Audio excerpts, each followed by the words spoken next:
Welcome back at 7:15. We are feeling the heat, and as we face another summer of record-setting temperatures, it's important we're aware of the signs and symptoms of heat-related illness. Dr. Ryan Bird, Medical Director of Emergency Medicine at Touro, joins us now. Good morning, Dr. Bird. Thank you for being with us.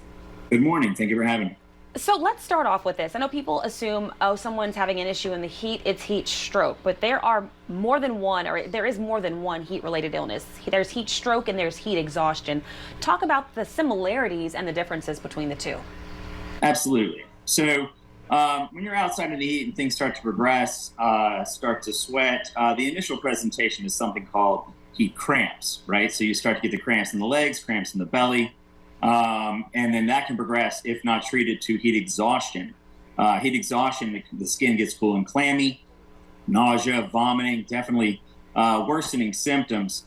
That as well just kind of needs to be brought inside and cooled down. What the big concern is moving on to heat stroke. Now, heat stroke is where the body's ability to cool down has now been used up.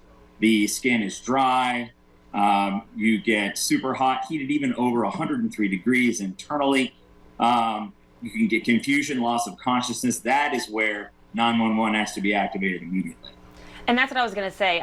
We know when you get to that point, 911, don't try to do any kind of self-medication. You need emergency assistance, professional emergency medical assistance at that point. But let's talk about those heat cramps you mentioned and that kind of heat exhaustion. Before things get extreme, what can you do to slow down the symptoms and stop things from getting to a level of heat stroke?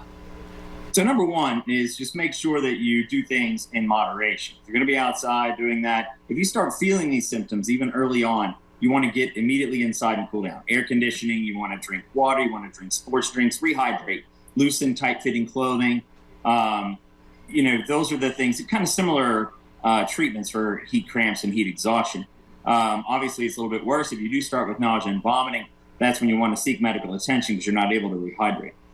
We talk about hydration all the time, water, sports drinks, but what are some other things that you can do? I know what has become popular, and we talked about this in commercial break, you and I, those packets, if you will, of Pedialyte or those hydration multipliers. Are those okay for pre-hydration and when you're outdoors, and then if you start getting in that kind of feeling not so great situation or area? Absolutely. You're basically making your own sports drink at home. Those packets are good to have on hand. They're much easier to carry. You can put them in any 16-ounce bottle of water, and it's a great replacement for the electrolytes.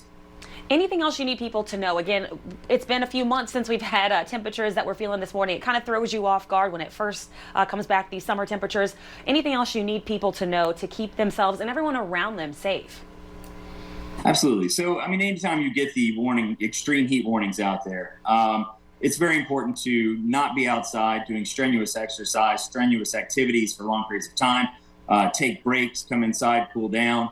You want to wear light clothing. You want to preemptively hydrate and hydrate intermittently while you're doing that. And then pay attention to those signs and symptoms that I discussed and make sure you take care of things early instead of letting things progress. And